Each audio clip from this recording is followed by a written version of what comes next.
చూస్తుంది నిజమేనా? గణపతి మాస్టర్ కాదని తెలిస్తే అక్కకి గుండె ఆగిపోతుందనుకున్నానే. అదేం జరగలేదు. అందరితో గొడవ పడుతుందనుకున్నాను. కానీ కూల్గా టీలు కాఫీలు తీసుకుని వచ్చి మరీ ఇస్తుంది. గణపతి కూడా ఏం జరగనట్టు ఉన్నాడేంటి?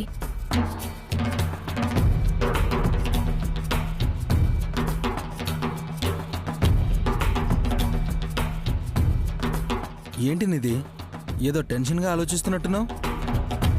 ఏం లేదు. నేనొకటి జరుగుతుందనుకున్నాను, అది జరగలేదు.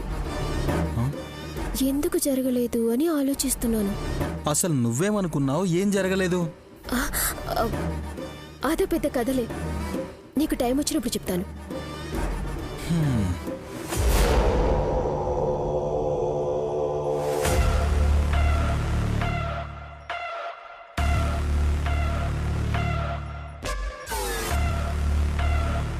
నిధి, నీతో కొంచెం పర్సనల్గా మాట్లాడాలి. పక్కకొస్తావా?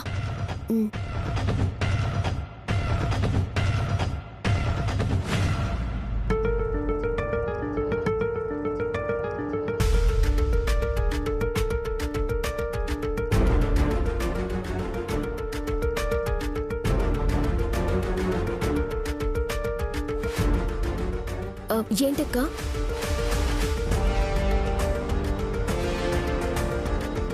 నిజంగా నీకొక రకంగా నేను థ్యాంక్స్ చెప్పాలి నిధి. మీ బావగారి గురించి నీకు తెలిసిన నిజం పొరపాటును కూడా ఎవరికి చెప్పకు ప్లీజ్ నిధి. ముఖ్యంగా అత్తయ్య గారికి. మీ బావగారు అలా అబద్ధం చెప్పడానికి ఒక కారణం ఉంది. ఏంటక్క అది? అది మా అమ్మకి నేను మాస్టర్ని కాదన్న నిజం తెలీదు. ఆ మోసం కూడా మా అమ్మని బతికించుకోవడం కోసమే చేస్తున్నాను. నన్ను నమ్ము విద్య. అత్తయ్య గారిని బ్రతికించుకోవడం కోసం అబద్ధం చెప్పారు, కానీ నన్ను మోసం చేయాలని కాదు. అవునా అక్క? అవును చెల్లి. నాన్నగారికి కూడా చెప్పకు. నాన్నకు కూడా ఆరోగ్యం బాలేదు కదా. ఈ విషయం నీకు కూడా తెలుసు కదా. నిజమే అక్క. నిధి, ఇవి చేతులు కాదు కాళ్ళనుకో. మళ్ళీ మళ్ళీ అడుగుతున్నాను, ఎవరికి చెప్పకు, సరేనా? ఏంటక్క అలా అంటావు? నేను అలా చెప్పేదాన్ని అయితే నాకు నిజం తెలిసిన మరుక్షణమే అందరికీ చెప్పేదాన్ని కదా. కానీ ఎవ్వరికీ చెప్పలేదు అంటే మీ అందరి గురించి ఆలోచించే కదా. నిజమే చెల్లి, అందుకే అన్నాను నీకు థ్యాంక్స్ చెప్పాలని. ఇట్స్ ఓకే అక్క. సరే, బావగారికి స్కూల్ టైం అవుతుంది, క్యారేజ్ కట్టాలి. అలాగే అక్క, వెళ్ళు.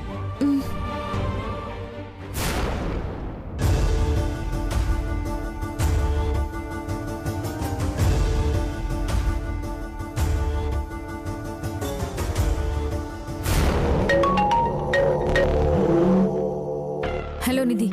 వదినా, ఏం చేస్తున్నావు? నీ ఫోన్ ఎప్పుడొస్తుందా అని గార్డెన్ వాక్ చేస్తూ ఎదురు చూస్తున్నాను. చెప్పు, ఏంటక్కడ విశేషాలు? ఇప్పుడే విద్య నా దగ్గరికి వచ్చింది. బాధతో కుమిలిపోతుందా?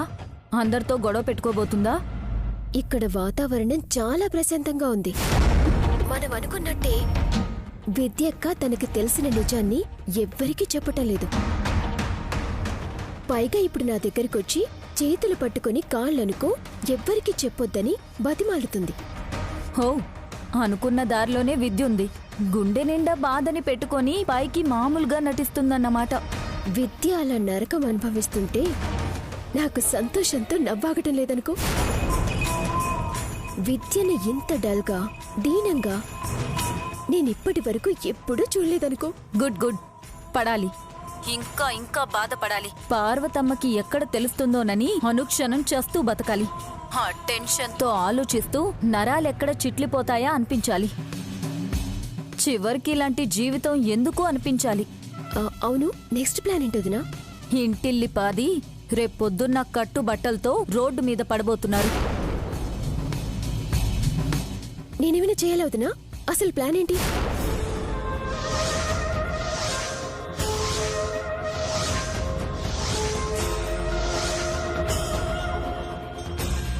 సూపర్ వదినా. ఇంకా సేపట్లో ఈ ఇంట్లో వాళ్ళ బతుకులు రోడ్డు పాలవుతున్నాయన్నమాట. ఎగ్జాక్ట్లీ.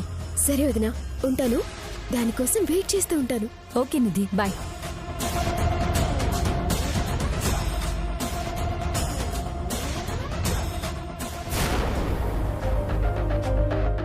అల్లుడు, అల్లుడు,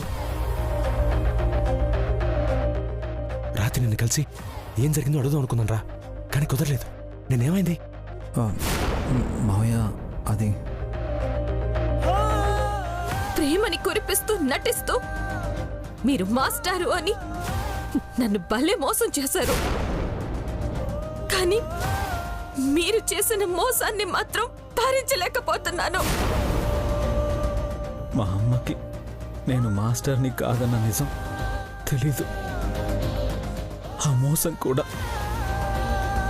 మా అమ్మని బతికించుకోవడం కోసమే చేస్తున్నాను. నన్ను నమ్ము విద్య.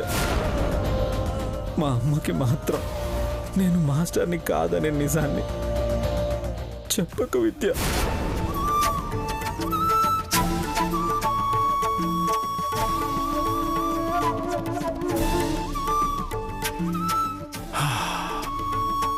అమ్మయ్యా, అయితే మొత్తానికి విద్య అర్థం చేసేసుకుందనమాట. అవును మావయ్య, కానీ ఈ నిజం అమ్మకి తెలిసిపోతుందేమోనని చాలా భయంగా ఉంది. ఇంకెన్ని రోజులురా, నువ్వు బీడీ పరీక్షలు పాస్ అయ్యే వరకే.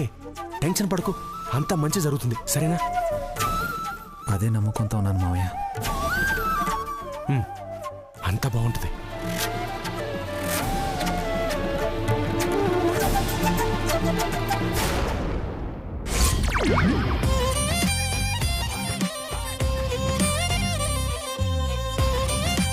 ఏంటే అలా చూస్తున్నావు? నా మొహం ఏమన్నా తేడాగా ఉందా? నువ్వే తేడాగా అన్నయ్య. కొత్తగా కనిపించేదేముంది? బుద్ధుడికి బోధి చెట్టు కింద జ్ఞానోదయం అయినట్టు నిన్ను ఏ చెట్టు కింద కూర్చోపెడితే నీకు జ్ఞానోదయం అవుతుందా అని ఆలోచిస్తున్నా. ఇందు ఏటే, నువ్వు కూడా జీ తెలుగులో వచ్చే డ్రామా జూనియర్స్ ప్రోగ్రామ్ చూసేస్తున్నావా ఏటి? తెగ పర్ఫార్మింగ్ చేసేస్తున్నావు. అవునవును మావయ్య, జ్ఞానోదయం గురించి నువ్వు నేనే మాట్లాడుకోవాలి. మరే పొద్దున్నే మొదలు పెట్టారా?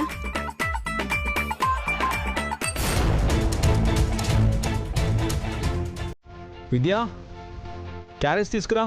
తెస్తున్నానండి.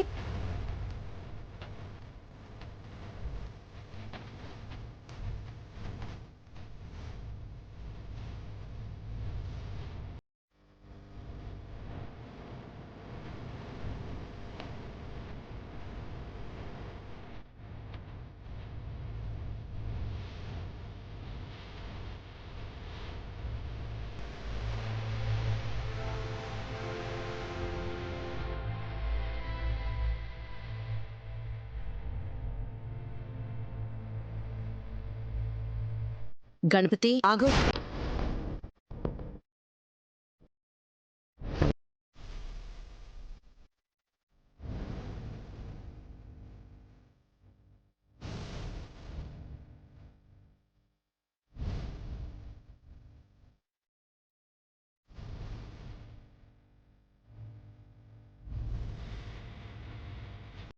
ఏంట్రా కొత్తగా జేబుకి గణపతి మాస్టారు అని బ్యాడ్జ్ పెట్టుకోకుండా వెళ్తున్నావు?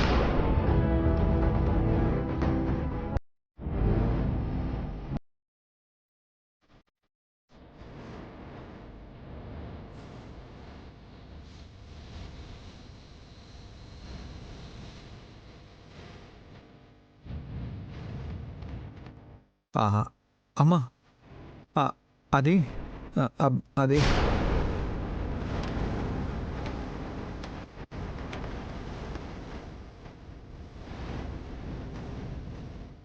అమ్మా విద్య,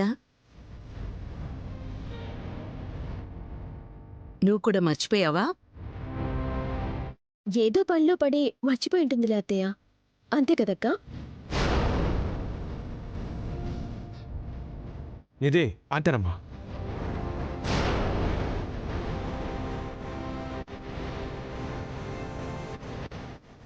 తినే అన్నమైనా మర్చిపోవచ్చు కానీ నలుగురిలో గౌరవం ఇచ్చేదాన్ని, తలెత్తుకు తిరిగేలా చేసేదాన్ని ఎలా మర్చిపోతారా?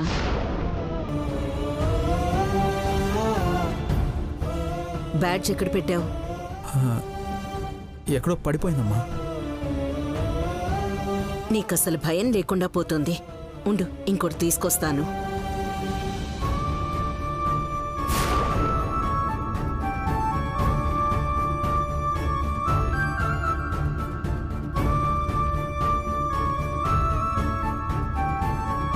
అమ్మ విద్య, రా.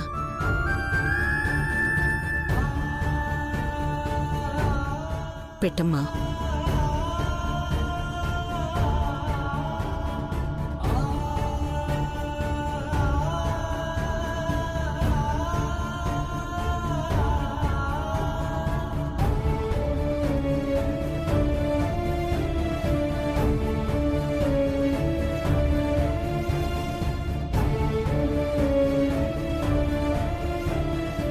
పెట్టమ్మా.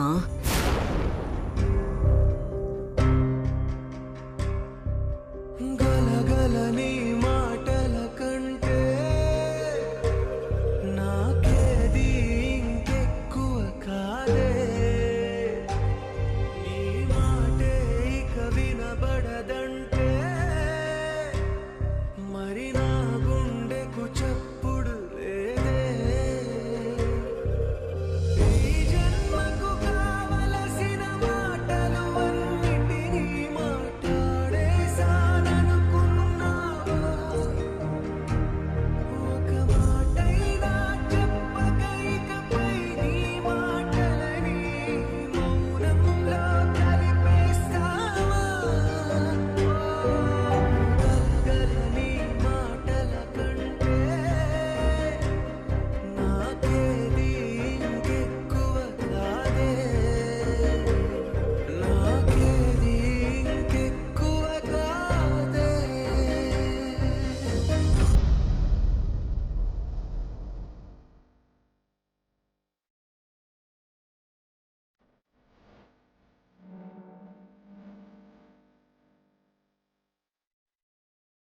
అమ్మ విద్య, ఏంటమ్మా, ఆరోగ్యం ఏమైనా బాలేదా? కొంచెం నలతగా కనిపిస్తున్నావు.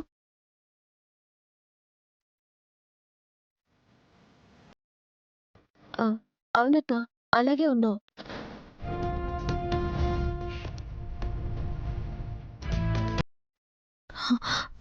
అదేం లేదత్తయ్య, బానే ఉన్నాను. సరే, వెళ్ళి గణపతికి ఎదుర్రా.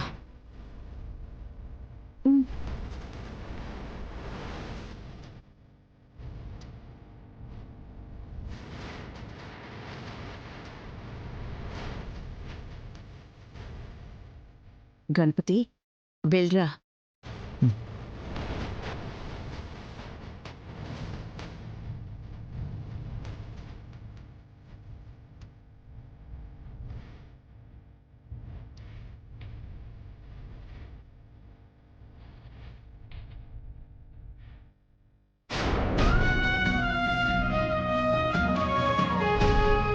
పాపం విద్య మనసు నిండా బాధను నింపుకుని గుండెని రాయించేసుకుని నిలబడింది.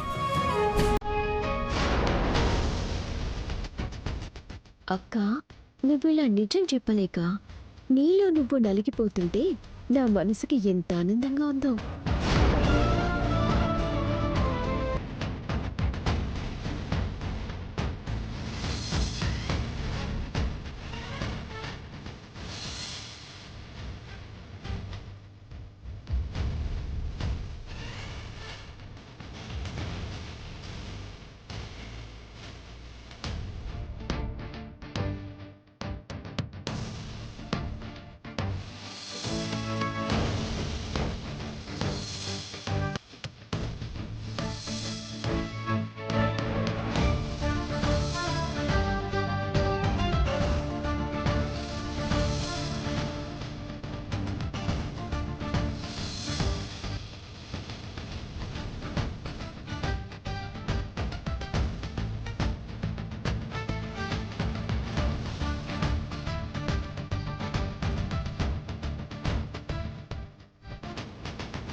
గణపతి మాస్టారు అని మీ గుండెల పైన ఇంటి ముందు ఇలా చూస్తున్న ప్రతిసారి,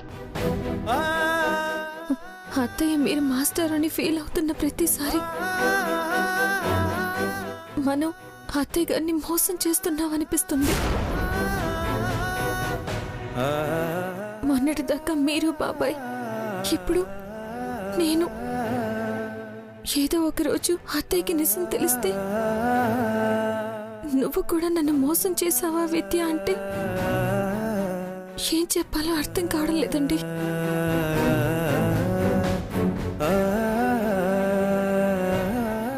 మా అమ్మకు నిజం తెలిస్తే అలా నన్ను ప్రశ్న అడిగేదాకా కూడా బతికుండదు విద్య.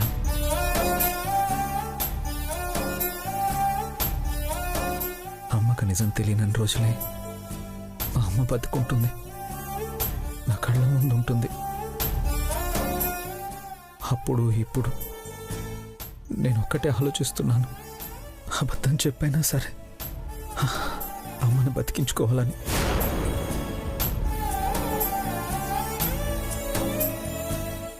నిజం తెలిసిన 2 రోజులకే నీకు ఇలా ఉంటే ఇన్ని రోజుల నుంచి నేను ఎంత నరకం అనుభవిస్తున్నాను నాకు తెలుసు విద్య.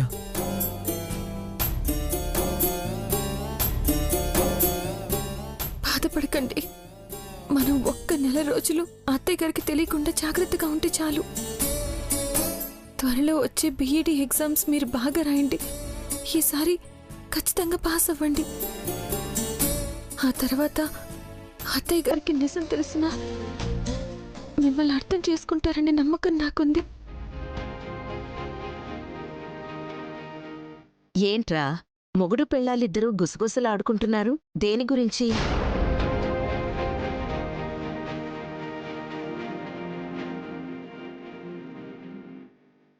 అమ్మా, భార్యాభర్తలన్నాక కొన్ని పర్సనల్స్ ఉంటాయి, అలా అడగకూడదు. అయ్యో, అలాంటిదేం లేదత్తయ్య. సరే నువ్వు త్వరగా వెళ్ళు, క్లాస్ చెప్పడానికి టైం అవుతోంది కదా. అవునమ్మా, వెళ్ళు. వెళ్ళొస్తానమ్మా.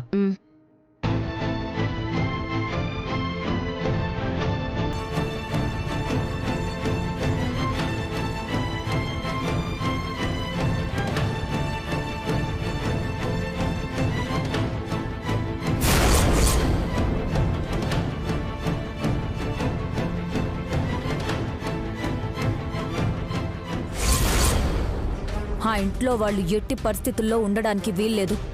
ఎలాగైనా వాళ్ళని ఆ ఇంట్లో నుంచి బయటికి పంపించేయండి. ఆ ఇంటికి మాకు ఏం సంబంధం? అదేంటి, ఆ ఇంట్లో మీకు వాటా ఉంది కదా. అదొకప్పుడు అప్పుడు వాళ్ళ ఇంటి మీద పడినప్పుడు మా నాన్నకి ఏ సంబంధం లేదని బయటకు వచ్చేసాడు. అప్పుడు మీ నాన్న వద్దన్నాడు, ఇప్పుడు నువ్వు కావాలంటావు. ఇప్పుడు నాది అంటే ఎలా కుదురుతుందక్క? ఆ రోజు మీ నాన్న చెప్పింది మాట మాత్రమే, ఆస్తి అక్కర్లేదు అని కాగితం రాసివ్వలేదు కదా.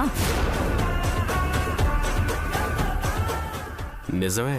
అందుకే చెప్తున్నాను, ఆ ఇంట్లో నీ వాటా నీకు కావాలంటే కోర్టు నుంచి నోటీసులు ఇచ్చావనుకో, నీ వాటా నీకొస్తుంది. వాళ్ళు మా నాన్నే వద్దన్నాడు అంటే? కోర్టుకి కావాల్సింది మాటలు కాదు, సాక్ష్యాలు. ఇప్పటికీ ఆ ఇంట్లో నీకు వాటా ఉన్నట్టు పత్రంలో ఉంది కదా, అదొక్కటి చాలు. అంత తెలివైన మా నాన్నకి ఆ విషయం తెలిసినా గానీ ఈ ఐడియా ఎందుకు రాలేదు? మీ నాన్నకి రాకపోయినా నాకొచ్చింది కదా. ఇప్పుడు నువ్వు చెయ్యాల్సింది చెయ్యి చాలు. సరే, అలాగే చేస్తాను. ఏంటి అలాగే చేస్తానని మౌనంగా అంటున్నావు? నీకు జరిగిన అవమానానికి ఇది నీకు మంచి అవకాశం.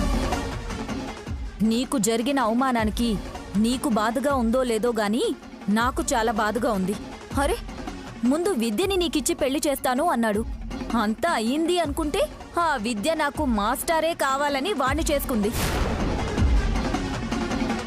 సరే, చిన్న కూతురు నిధినిచ్చి పెళ్లి చేస్తాను అన్నాడు. ఆ మాట మీదైనా నిలబడ్డాడా? అది కూడా లేదు. నిన్ను నీ ఆస్తిని చూసి ఏ అమ్మాయైనా నిన్ను పెళ్లి చేసుకుంటుంది. కానీ ఆ ఇంట్లో ఒకరికిద్దరూ నిన్ను కాదని అవమానించారు.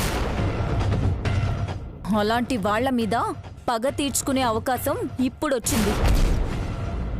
సరిగ్గా వాడుకుంటే ఆస్తి వస్తుంది, నీ పగ తీరుతుంది. ఇంతకాలం నాకు ఈ ఆలోచన రాలేదు. ఇప్పుడు ఆలోచన వచ్చింది, అవకాశం వచ్చింది. వాళ్ళని వదిలిపెట్టను. అలా అని నువ్వు వాళ్ళని ఏమీ చేయాల్సిన అవసరం లేదు. ఆ ఇల్లు ఖాళీ చేయించి వీధిన పడేస్తే చాలు. కళ్ళ ముందు నిన్ను అవమానించిన వాళ్ళు కష్టపడుతుంటే అది చాలు కదా. వెంటనే నోటీసులు ఇప్పిస్తాను, ఆ ఇల్లు ఖాళీ చేయించేస్తాను.